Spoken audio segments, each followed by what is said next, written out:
पूरा पूरा पुराना महल।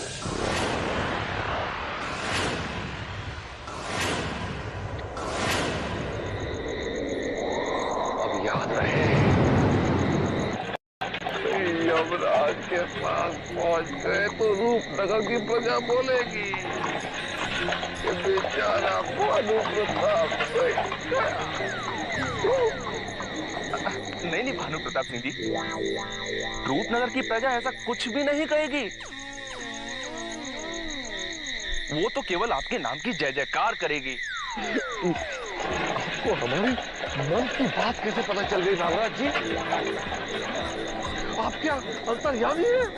नहीं नहीं नहीं, मैं कोई अंतर्यामी नहीं।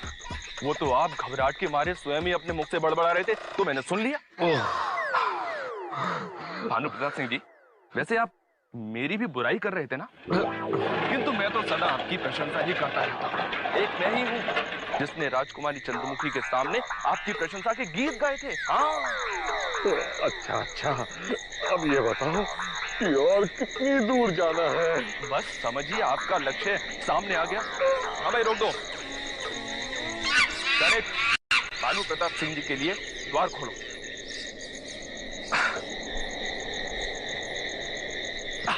आइए भानु प्रताप जी, आइए। आना पड़ेगा। आइए आइए।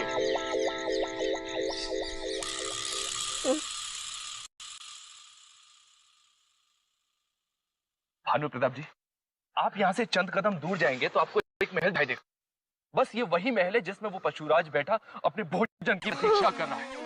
आप शीघ्र से शीघ्र वहां पहुंच जाइए, मैं चलता हूं। आप कहाँ जा रहे हैं नागराज जी? इतनी शीघ्रता से हमारा साथ ना छोड़िए।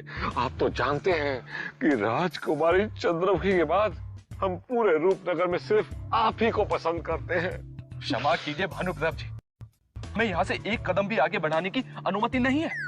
हमारी सीमा यहीं समाप्त होती है और आपकी आरंभ होती है। आप जाइए, मैं चलता हूँ। अरे न जाने क्यों आपको छोड़ने का हमारा मन नहीं कर रहा। यदि आप कुछ देर और रुक जाते तो हमें बहुत प्रसन्नता होती। मैं आपके प्रेम को अच्छी तरह से समझता हूँ भानु प्रताप जी, किंतु मैं क्या करूँ? मैं बहुत विवश हूँ। अब आप शीघ्र जाकर अपने भाई को गले मिल लीजिए। कितने वर्षों के पश्चात दोनों भाइयों का मिलन होगा। हाँ, मैं चलता हूँ।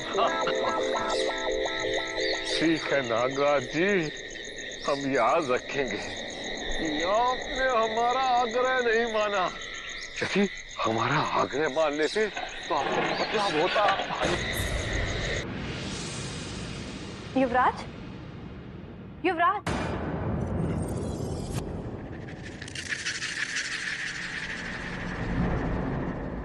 आपके आदेश अनुसार मैंने पूरे महल में घी के दिए लगवा दिए हैं।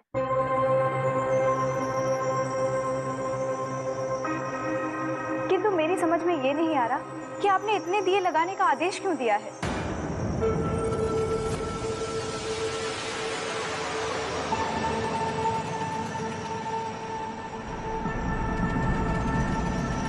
ये आदेश मुझे देवदत्त थापा ने दिया। मैं उन्हीं के आदेश का पालन कर रहा हूँ। देवधर बाबा? ये देवधर बाबा कौन है? आज से पूर्व तो आपने इनका नाम कभी नहीं लिया। क्या मैं जान सकती हूँ कि ये देवधर बाबा आपके लगते क्या हैं? देवदत्त बाबा एक इंसान के रूप में देवता है। ये आदेश मुझे ही नहीं, देवदत्त बाबा ने दिया था। मैं उन्हीं के आदेश का पालन कर रहा हूँ। देवधर बाबा? जैसे ही इसकी रात होने लगे मैं अपने चारों ओर दिए जला लूं।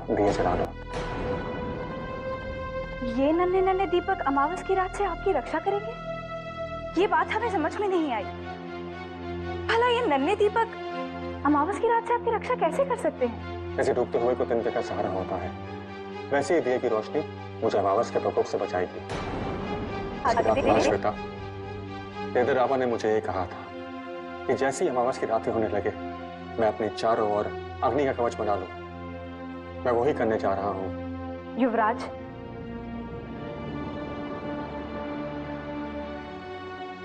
मैं अभी भी नहीं समझ पा रही हूँ कि नन्हे दिए आपकी रक्षा कैसे कर पाएंगे। तुम ना ही सको तो अच्छा है। तुमने अमावस की बहुत रातें देखी होगी, किंतु अमावस की रात्रि का प्रकोप शायद नहीं देखा होगा। दुर्भाग्य से जिस दिन तुमने अमावस की रात्रि का प्रकोप देख लिया, उस दिन तुम्हारे प्राण भी जा सकते हैं। प्राण भी जा सकते हैं?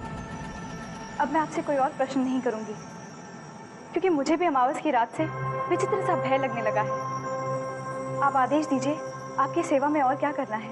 अंधेरा होने से पहले महल में रखे समस्त दियों की लौ जला देना और अपने आप को अपने कक्ष में जाकर बंद कर लेना। आपके आदेश का पालन मैं अवश्य करूंगी, किंतु आप मुझे अपने कक्ष में बंद होने का आदेश किस कारण से दे रहे हैं? अभी अभी तुमने हमसे ये कहा था कि तुम हमसे कोई प्रश्न नहीं पूछोगी। यदि तुमने प्रश्न पूछ ही लिया है तो इसका उत्तर अंतिम बार सुन लो। यदि तुमने अपने आप को द्वार अपने कक्ष में जाकर बंद कर लेना।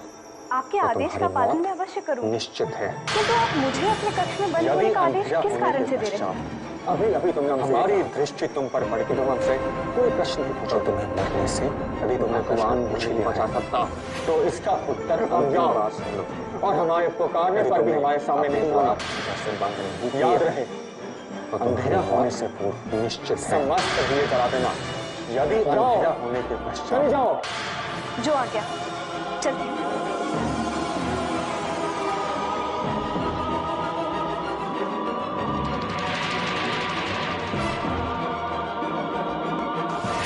अमावस की रात्रि का अंधेरा होने में अब अधिक समय नहीं रह गया है।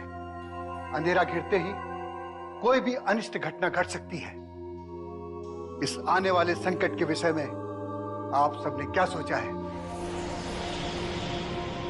यही जानने के लिए हमने आप सबको यहां बुलाया है।